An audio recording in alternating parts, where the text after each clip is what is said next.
It is time to tune up the band and get ready for another Sweet Chinwag, Sweet Chin-terview. My name is Dan, not joined by Reardon or Sam this week, but I am joined by the amazing Earl Joseph of New Wave Pro Wrestling. New Wave Pro Wrestling are an independent wrestling company based out of Terre, Haute, Indiana, and their upcoming event, November Rain, promises to be one of the biggest shows in the company's history.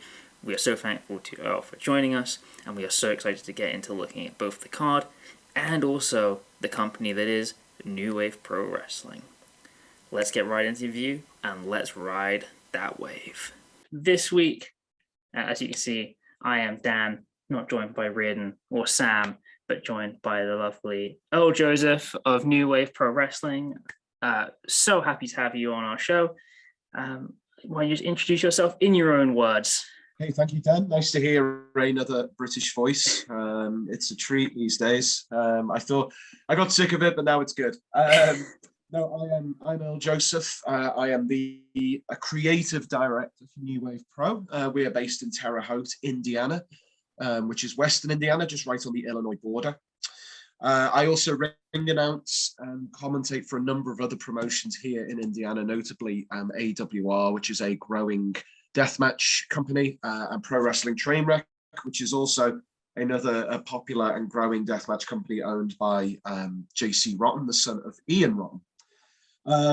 New Wave Pro in particular has a very special show coming up on November 27th called November Rain, probably the most important and biggest of the company's, biggest and important show in the company's history to date so far.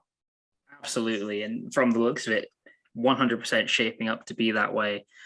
So to start off, I want to kind of start getting into a little bit of how you first got involved with New Wave Pro, or even just the promotional side of wrestling. Yeah, I became involved with New Wave Pro. My first show with them was January 2020. It was their 8th anniversary show. The company's been around since 2013, so it was around a lot longer than I've ever been in the United States. I've been here for 3 years now. So yeah, I came along for their 8th anniversary, and I started off only as a like backstage correspondent. We were trying to do the whole Mean Gene thing, and we even did it like old school WCW, where even after the match, I would come walking through the curtain and interview them on the ramp, which I really enjoyed, and that introduced me very quickly to New Wave Pro. It was only the next month things moved really quickly with New Wave Pro, actually, and by the next month, by February, a show called Battle Lines. I was the general manager by any other name. I think. What was my name? Managerial consultant, I think, was the storyline name I had. The official title. Where I answered to the board of directors, which was a fucking group chat on Messenger. And then March, we had a show called Steel City Madness. And that's when my role really increased massively. And if you watch that show back on IWTV, you will see that show ends with like a really big cliffhanger involving me. And then, of course, we had all of the shutdowns and what have you. Yes. Everything in the world happened. And the momentum the company had and the momentum I was building with them and in independent wrestling in general just kind of flatlined. It just disappeared. And so during that downtime, particularly March through to May, I sat down and began writing a script for the type of wrestling show that I wanted to see at New Wave Pro.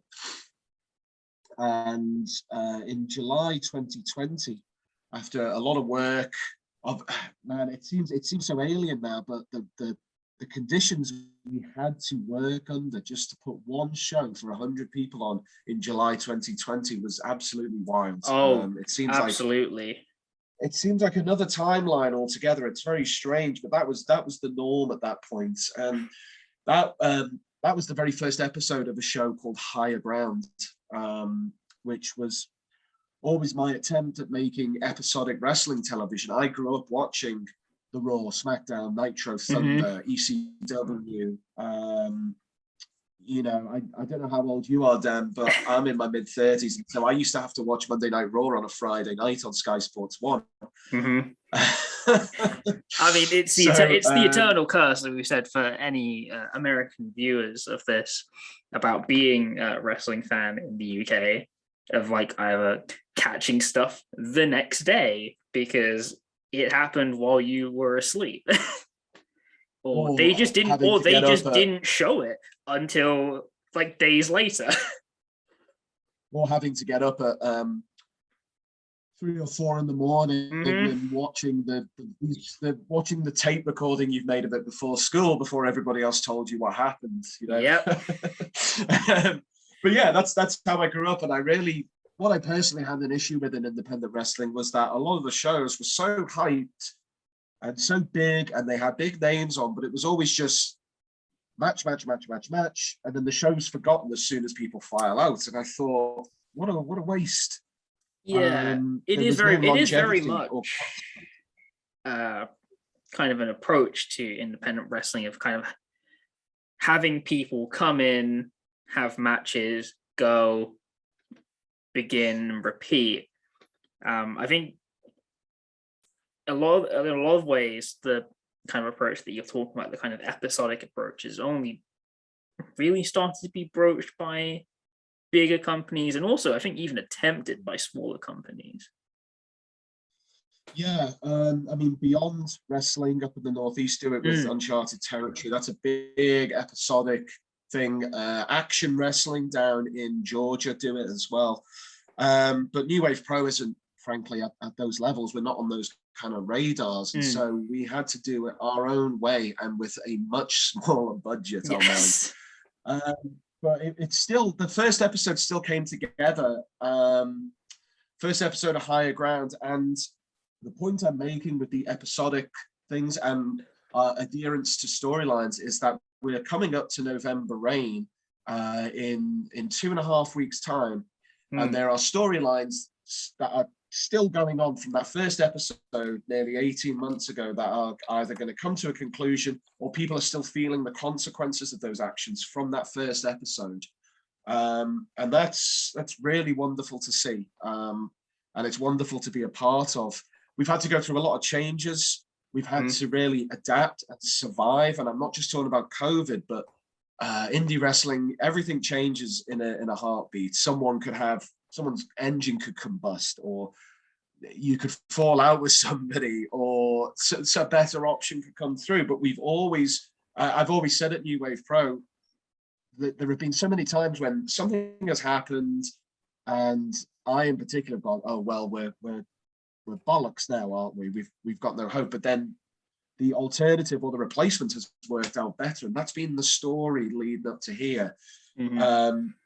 But to sum things up on that first question, Dan, that's pretty much the genesis of my involvement with New Wave Pro. As time's gone on since July 2020, and again, I would urge people to look at IWTV. We have done what feels like a million shows, but they have all been really exciting, and I dare say they are massively underrated. Oh, absolutely. I mean, absolutely. I always say to anyone, have the belief in yourself about that. Believe your own hype. But no, I do think it is interesting about how you say being a company that obviously has to operate in quite a different way to how others do, in consideration of budget. And I imagine also for you guys as well, probably just in terms of location as well. Yeah, no, that's a very astute point. It's difficult. We're not Chicago, we're not Indianapolis, we're not Cincinnati, we're not Cleveland, we're not Louisville, which are all like the sort of major surrounding metropolises in that Midwest area. Terre Haute is a small town it does have a lot of history, but frankly, it's not regarded as a wrestling hotbed. And at times it can be difficult to convince people to make the travel out there. We rely heavily, and I don't mean this in a bad way, but it's just a fact. We rely heavily on local draw coming, local gate, and some of these locals have followed the company since day one. Honestly, some of them really have. And our plan is, this is certainly not at the cost of our local fans, who I'm very familiar with and I have a big fondness for. They form the backbone of what we do, and they have been there, like I say, in some cases since day one, and are always the first people at the doors when the show's about to happen. But our plan has always been to bring in new people, particularly from those areas that I mentioned. And with so much competition, with so many other shows, you have to offer something really special to convince people. It's still a 4-hour drive from Chicago to Terre Haute. That's still a good chunk of time, and you have to really offer something special to make people come. And it's not a field of dreams thing. It's not, if you book it, they will come. It's really not that simple. But you are really right, and probably the first person I've spoken to in a podcasting sense to actually observe that. So, but yeah, you're totally spot on. Yeah, I mean, I think it is obviously one of the great benefits that we do have now in independent wrestling, or I say at least for the US. The UK is still kind of catching up to it, but obviously the advent of wrestling streaming services, which I presume are quite a big help for you, with the featuring on IWTV and things like that. It's good for reputation and good for social media, but give me 100 people in the building, then 100 views any day. Oh, firm believers of that over here. So kind of rolling on from that, really, I do want to talk a little bit about that growth that either you've seen both in your time there or that you've heard from others during your time there. How the company has gone, how things have changed, or how kind of the aims have kind of changed, or the directions. Wow, well, that's a multifaceted answer. Ultimately, I think New Wave Pro is bigger than it's ever been, and it's more ambitious than it's ever been. This year alone, since May, we have welcomed Mike Bennett, Jordan Oliver, JTG. We have Alex Zane, formerly known as Ari Sterling in WWE.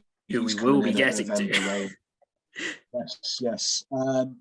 But it's not only that, but we mix some of the most experienced and up-and-coming talents in the Midwest, I dare say the USA. We have people like Aaron Williams and Gary J, who are now becoming regulars.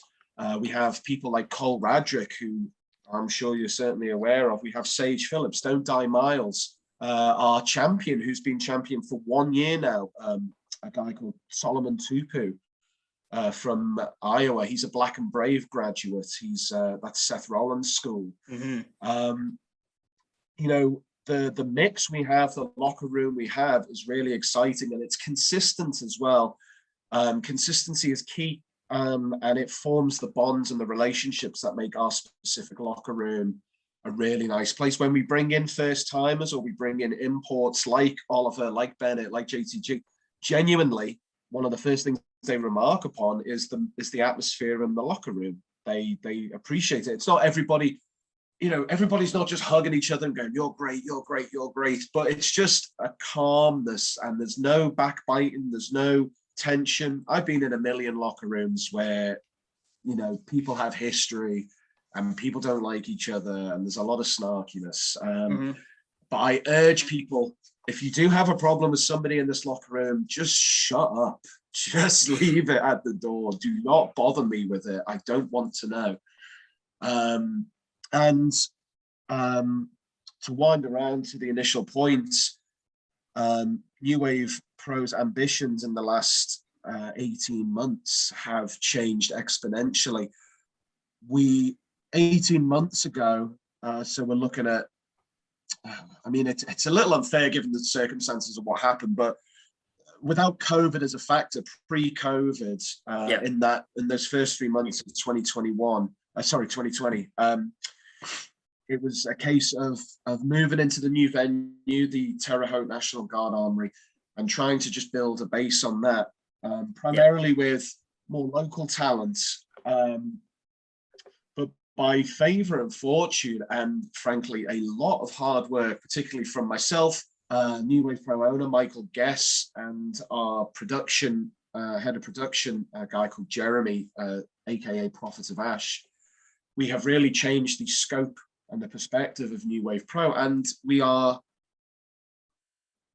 Wave Pro has grown in the last 18 months from a sort of just a place you would wrestle, frankly, to a place with that's become one of the players in the Midwest. Honestly, people know who New Wave Pro are, and people have been shocked continually by what we've done in 2021. You know, when we came back to the Armory for the first time in 14 months this May, the first match we announced was Jordan Oliver versus Don't Die Miles. People went nuts. When our second announcement was Mike Bennett versus Cole Radrick, my inbox collapsed under the weight of itself, because I had a lot of people basically just messaging me and saying, "Hey, what the fuck is going on here? How did you get these people?" Yeah, exactly. That's pretty much the gist of what people wanted to know. They were like, "Hey, how is New Wave Pro doing this?" And my answer is the same every time. It's not luck, although you know, there is a sense of fortune and good timing, which is different. But it really is hard work. Again, Michael is tireless when it comes to talking with people and making moves and starting conversations. That's how we get such great talent. And 2021 has been a year of growth that I don't think even we expected. And 2022, we already have, you know, our first 4 shows, our first 4 big shows of the year effectively planned out, with even bigger names coming in. Honestly, January will be a real eye opener for people. And we have some, unfortunately, I'm not at liberty to say, but we have some very exciting secret plans that we'll be announcing probably at the turn of the year. Things for everyone to get excited about. We like good secret plans. Yep. No, but I think it's amazing to hear about that. And again, I think a testament to the way that you guys operate and saying it is hard work to get this going, to get this happening. It's not an easy thing to do. I think kind of echoing a lot of what we said in bits of the last question. Independent wrestling is a busy world right now. There's a lot going on, and there are a lot of people in and around and in demand at any one time. And you know, it's kind of just up to people and companies to keep up. And obviously, you have your own way of doing it by kind of having that mix of the known Midwest talent to the people you bring in from outside and bring it all together in this quite particular way. Yeah, I agree with you.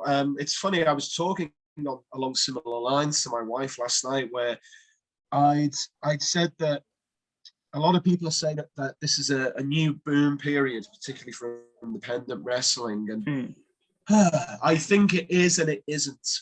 It is because the options presented to us, and I mean us as a collective community and us as promoters and workers, is more it's more varied than ever. There is more variety, there are more options, and I don't just mean the people, I mean what they represent, who they are.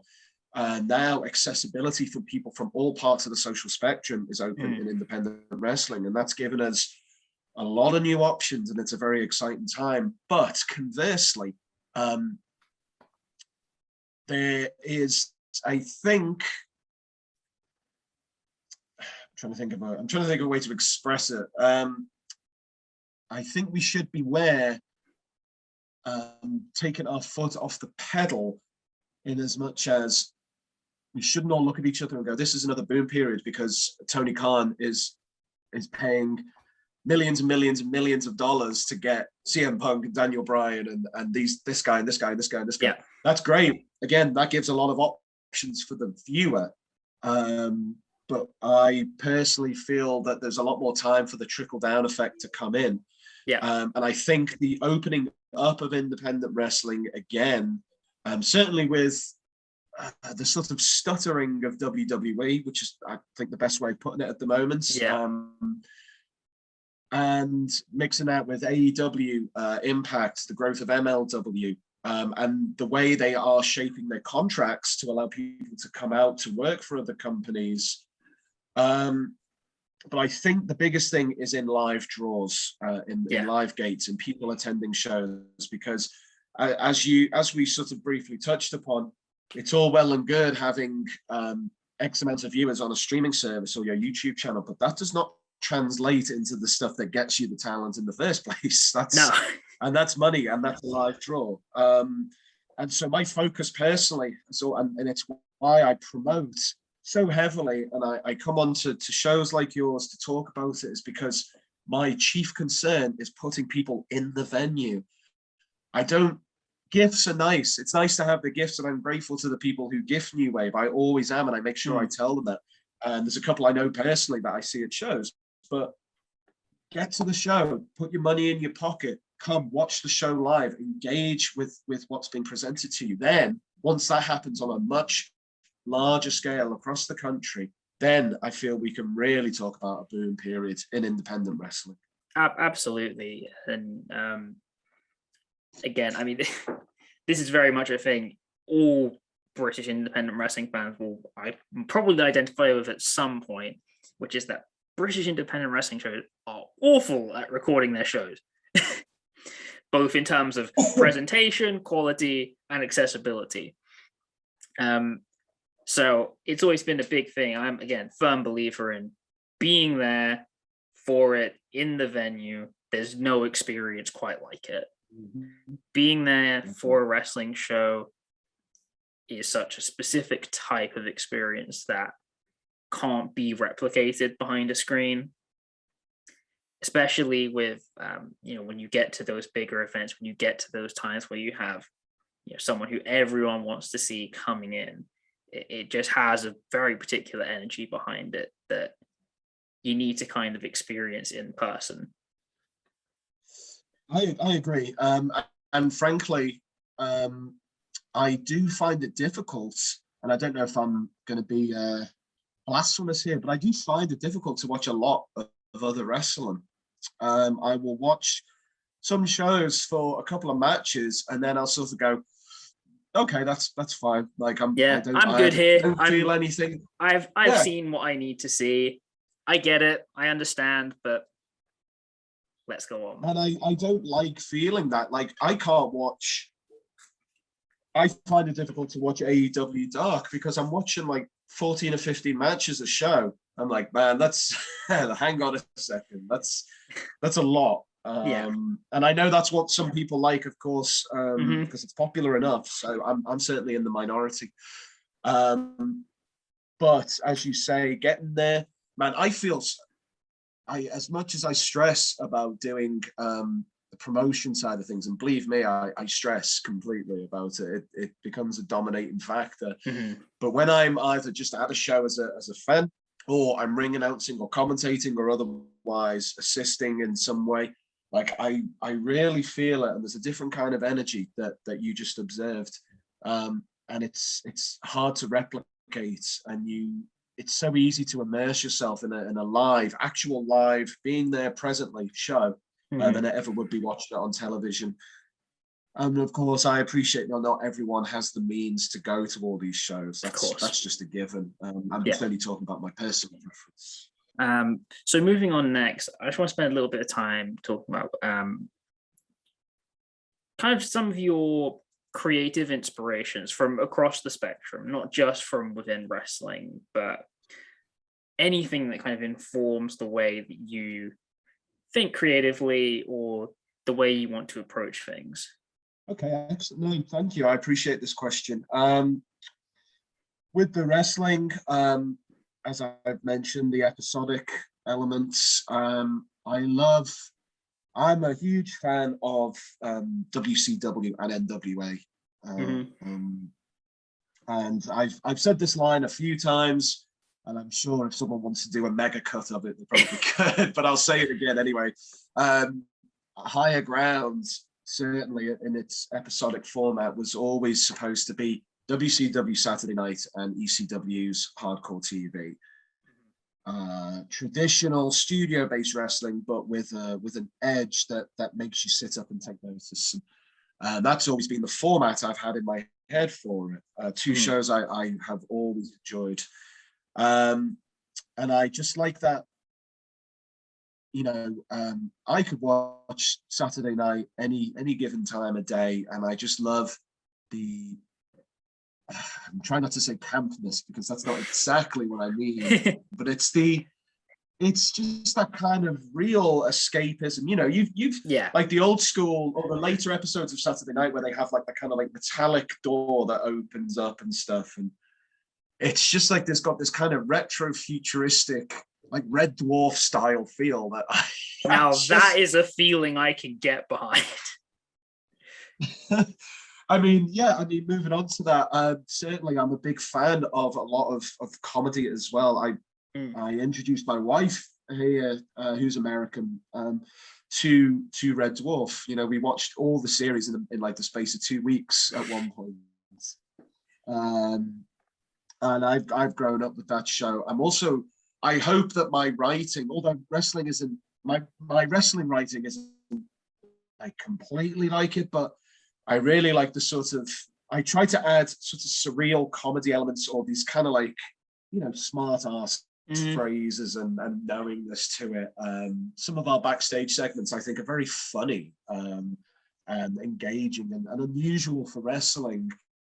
And I credit that my own personal input being really enjoying things like Chris Morris shows, Brass Eye, Day to Day, Nathan Barley, the books of Philip K. Dick and William Burroughs and Hunter Thompson, and music by people like The Fall and Marky Smith and Captain Beefheart and Tom Waits, people who the people who inspire me have always lived on the edge and always done things their own way, which I can only envy as well. And that's in my own attitude and my own creativity. I try to at least imbue it with that attitude of people who are regarded as pioneers and mavericks. And if I even feel like I've ever touched 5-10% of what some of these people have achieved themselves, or how highly I think of them, then it will be a job well done.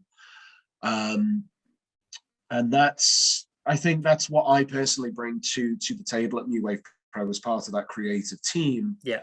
Is these sort of peripheral tastes, that may just sneak in now and again. And we name shows after songs such as My Desire To. We have Right Here, Right Now, the Fatboy Slim song. We have Mob Rules by Black Sabbath. Occasionally it'll just be me listening to a song and going, I like that. That'll make a really good name for a show.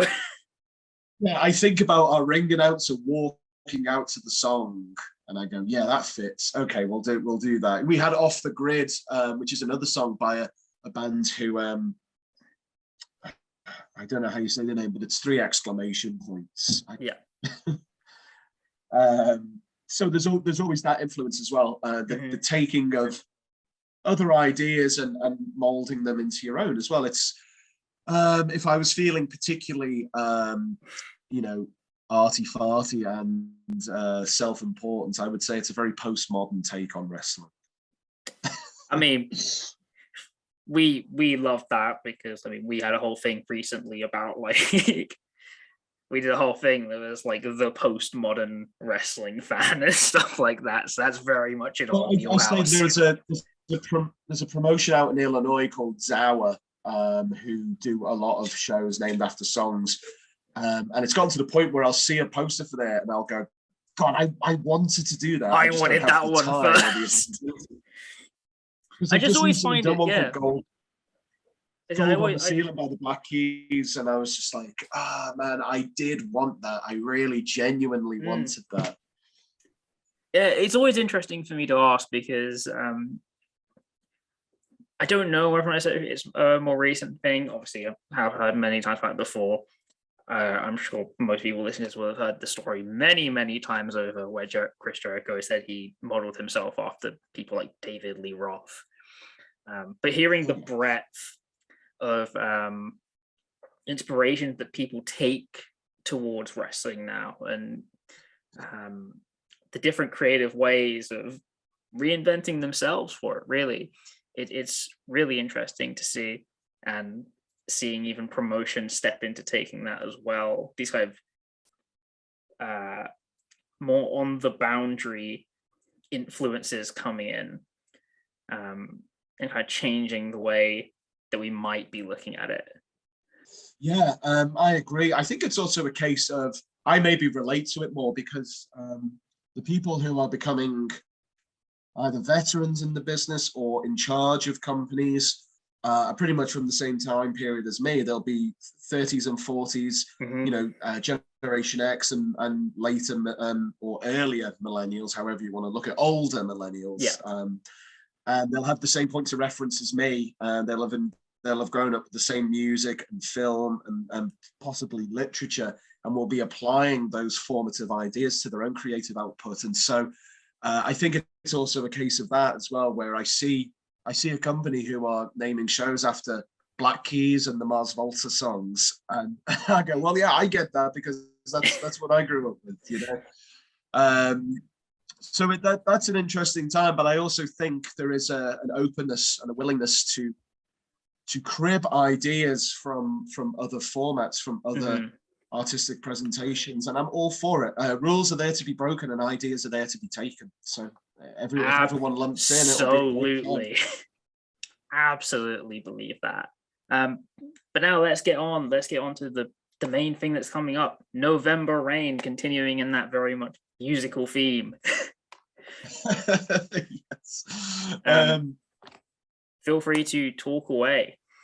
Wow. Yeah. So, like I say, I don't think I'm being, I don't think I'm exaggerating when I say that November Rain is probably the most important show in the company's history. It's the last show of the year for us, unless something really vital comes up, but I doubt it. I think December away from promoting is vital. We all need rest time. I'm kind of notorious among my colleagues and other wrestlers for being a bit of a stress head. So they'll probably ask me to take the break before I do. But no, November Rain, we have a slew of great matches that we have worked hard to put together. Obviously, we'll start at the top. Yeah, we have Alex Zane versus Aaron Williams. And this has Blockbuster written all over it. Aaron is a former 8-time IWA World Champion. And Alex Zane needs no introduction. It speaks for itself that when he was let go by WWE, that pretty much every independent promotion in the Midwest tried to get a hold of him. Pretty much the moment people found out, everyone said, okay, we want him now. Yeah, and good luck to him. I've yet to actually meet him personally, and I am looking forward to it because I get reports from friends and colleagues in the business, and they tell me, oh, I met Alex, and he's just a great guy. Like, I've never heard a negative word about him, which is rare in wrestling, trust me. And I think having him will not only provide us with a great match and sort of be a show of strength for New Wave Pro, but to have someone as experienced and as talented and as forward-thinking as Alex in our locker room will give like a halo effect. Aaron Williams, of course, he could wrestle with his eyes closed, and he has become a regular part of New Wave Pro. This will be his fourth show on the bounce for us. And he's someone that we want to keep a hold of because he is another one who, just by being around the place, you can really feel his experience, and it's good to have someone like that as an anchor point in what is actually a young and a locker room looking to gain more experience. Yeah, it's always good having that kind of veteran hand there to kind of both help with the people who have less experience, but also just to really provide the kind of, I often say it as stability, but just knowing you have someone that has that experience that you can put the trust in is such a powerful thing for a company. Yeah, exactly. And I mean, that takes me straight on to the next focus, which would be Gary J versus Freddie Hudson. And Gary is another who is so experienced and so intelligent and perceptive of wrestling. I genuinely love talking to him about wrestling because we share a lot of the same views. But his wealth of knowledge and experience is so it's priceless, honestly. And I think the best thing about him as a worker is the fact that he is so willing to impart knowledge. He has no ego that I'm certainly aware of. He's come to New Wave, and I've seen him at plenty of other shows, and he just gets down to business. He helps. He jumps in with other people, helps them. His matches, he guides people through it. It's really good to see, and he's he typifies exactly what you were just saying about the stability and someone who can just bring a presence. And he and Aaron, of course, are a well-traveled tag team, unsigned and don't absolutely care. And Freddie Hudson, I tell you something, it's funny. I only found out he was 24 a couple of weeks ago. Yeah. And it shook me because he seems so experienced and like is such a good wrestler. Absolutely. He told me, and I was like, what? 24. And that's a testament to his abilities and his presence. He's somebody who will be with New Wave in the long term. He'd been out for a little while just because calendars couldn't align, and he had other dates because he's always in demand. He's a big guy in southern Indiana and northern Kentucky particularly. But those two are gonna beat the crap out of each other. I can't honestly put it any other way.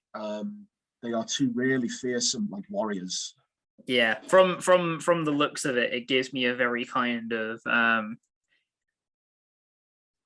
guess I would say an almost very UWF style feel to it, even though that may not necessarily be the aim. From having seen some of Freddie Hudson's matches, he does actually give me quite a bit of energy of for a WCW fan like yourself, quite a Norman Smiley energy to him. I mean, his old nickname before he became the Hornet was the Shooter. When I first became aware of him and worked shows with him, he was the Shooter, Freddie Hudson.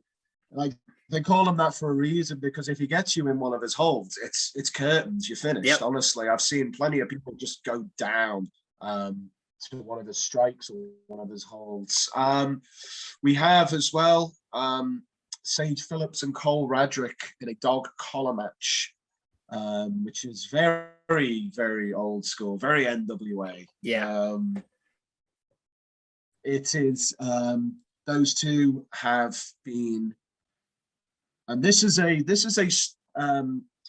continuity that goes all the way back to October of 2020. That's how long we've been cultivating this story, and it's finally coming to a head. It's been on the boil for a long time. We've been building up to this point.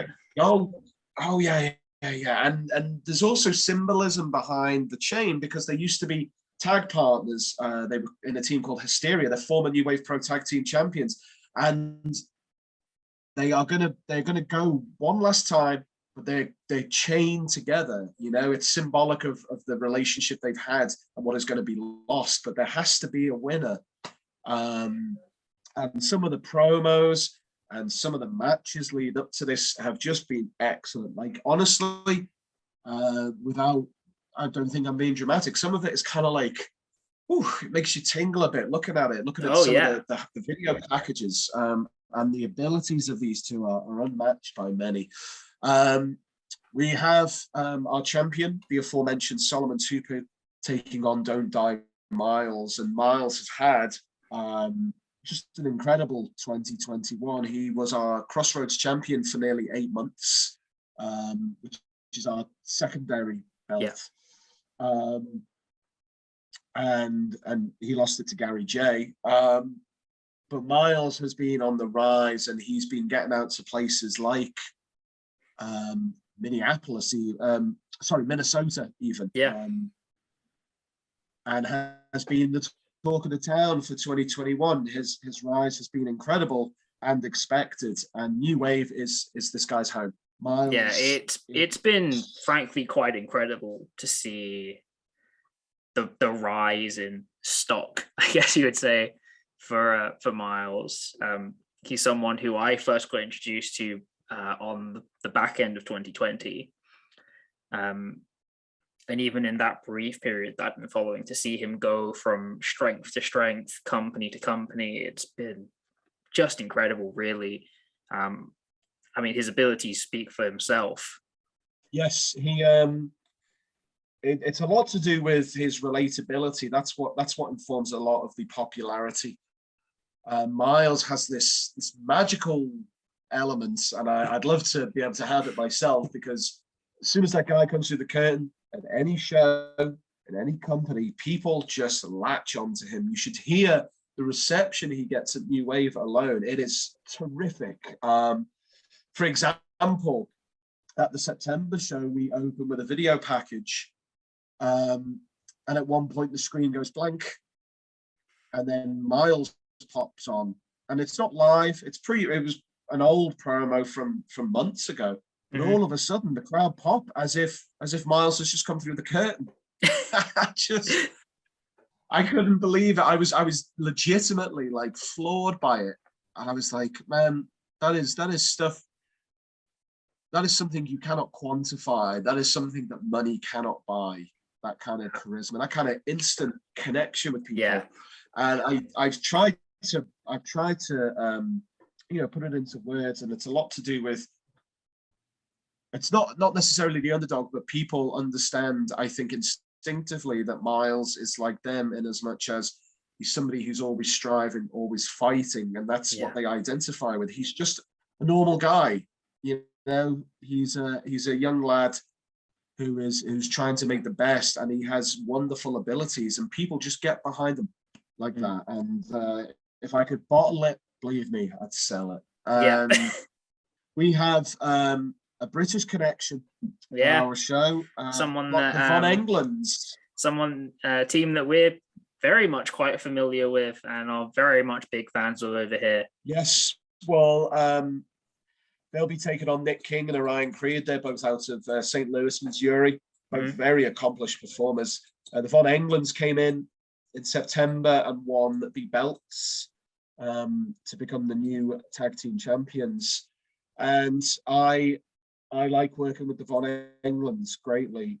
They are, and I've said this before to some people, they are very good workers. They self-promote heavily. They know what they're doing with social media, with merchandise, and they are very adept at working just beyond what happens in the ring. And I have a great deal of respect for people like that, because that's business. That's how you do it. No, absolutely. I mean, to give reference to some people, when people found out that they were doing some shows over here relatively recently, people just straight on, let's go, come on, we need to get these guys, and once they got them in, people were absolutely buying up for them.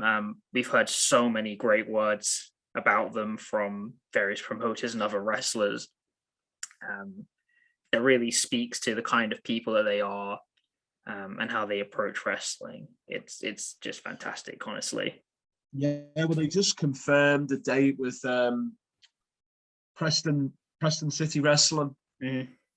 December 17th, I think. Obviously, that's a promotion that gets a lot of eyes on it. They have Wrestle Island up in Birkenhead, in my old neck of the woods, nearly. And then they have Future Wrestling in Nottingham. We hope. Well, I mean, should they actually come out of November rain with the belts? Yeah. There may be some room for them to defend the championships abroad as well, Abroad which will even. certainly be an interest.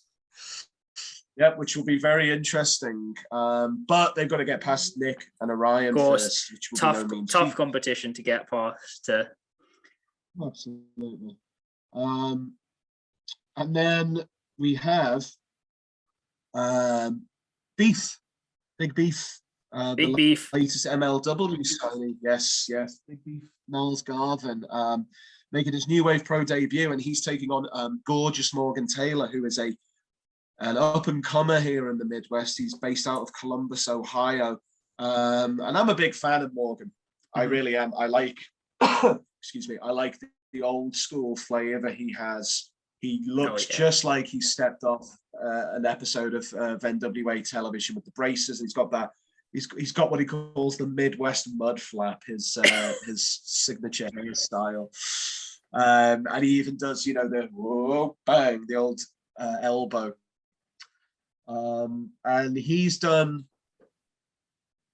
worked for us 3 times in 3 different locations, or 3 different venues, and each time different crowds have taken to him straight away. So again, when you're onto something, and when someone is worth bringing back again and again, and getting what you can from them. Beef, it speaks for itself, and the guy has been killing it on the indies, and him getting signed to MLW is huge for him. And absolutely, he's a really nice fella as well. No one will speak ill of him because he's just a good bloke, and he's another guy. Like saying, Beef has traveled all around the country, and is well regarded enough to get on a show with a global TV deal.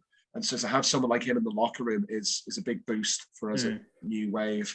And finally, I can say this now because by the time this episode goes out, we will have announced it. There we go.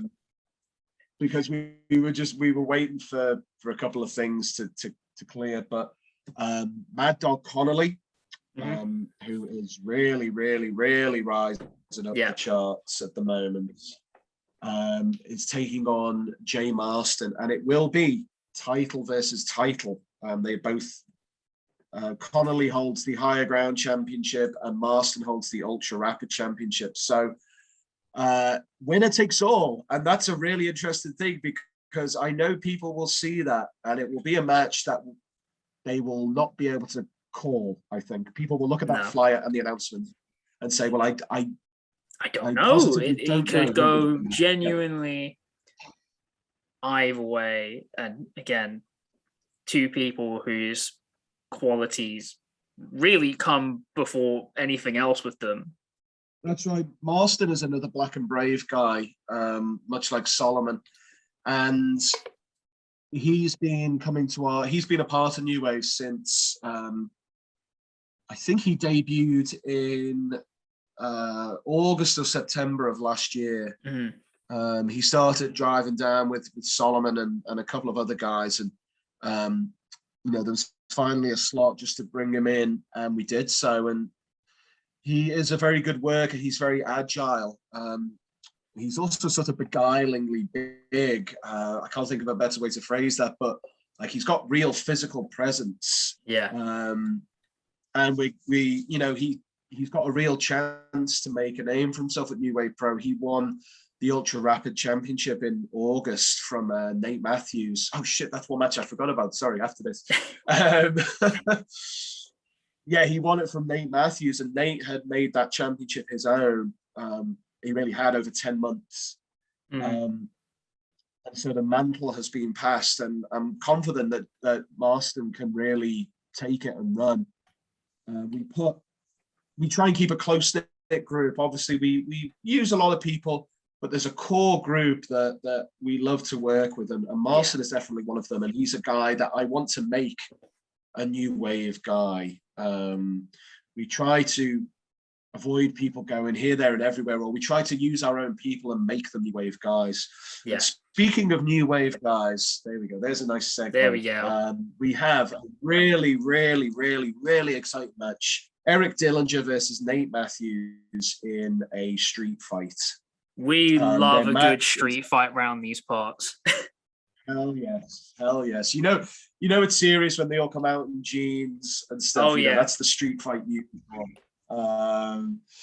We don't do singlets here. We want jeans and vests and boots. Yeah, that's right. That's right. And knee pads over the jeans for some reason.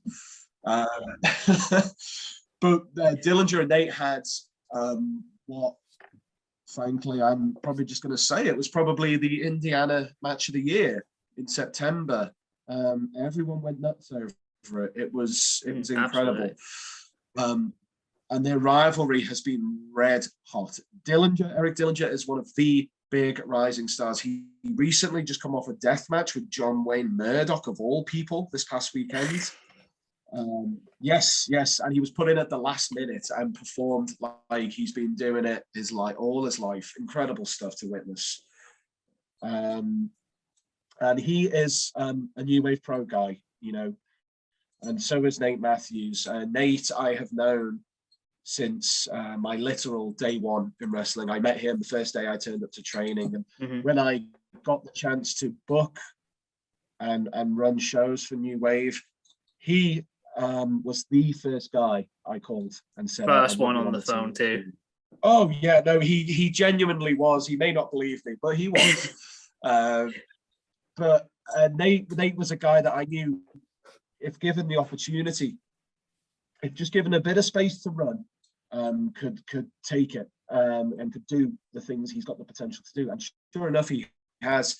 In the last 15, 18 months, I've been really, really genuinely proud to watch Nate's progress. He's in the shape of his life. He looks fantastic, and his wrestling ability is fantastic. He beat Jake Christ in May at our show. I mean, that speaks for itself in terms of independent wrestling scalps to take. Yeah, exactly. And Eric, he's had, he only debuted as Eric Dillinger. He had been working under different names beforehand, but he only debuted as Eric Dillinger at New Wave Pro in October 2020. And the man, well, I can't wait to see what happens in 2022. I just hope whatever he has, the dates don't clash with New Wave Pro. That's all I can hope for.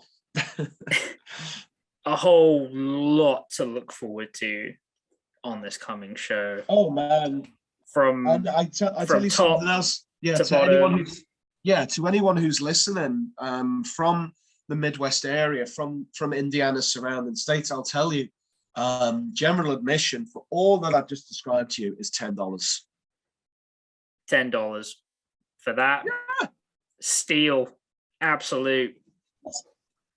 That's like £8, right? I don't know what the rate is. It's like £7 or £8 for all the British viewers. But either way, if you are in the Midwest area, if you are around Indiana or close enough that you think you can make that drive, it's $10 for that, top to bottom, quality all over the card.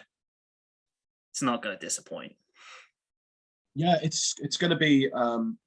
It's going to be crazy, and I just as I've alluded to in this chat we've had today, Dan, I really believe in packing the house and getting people in, and it's not just because I want to sit there counting out envelopes and going throw money in the air. Because believe me, if there's one business you want to try and make money in, it really isn't fucking independent wrestling, all right? I really genuinely want people to experience something they'll remember, and people can listen to this or watch this and roll their eyes and maybe think that I'm exaggerating or putting a show on, but that's not the case.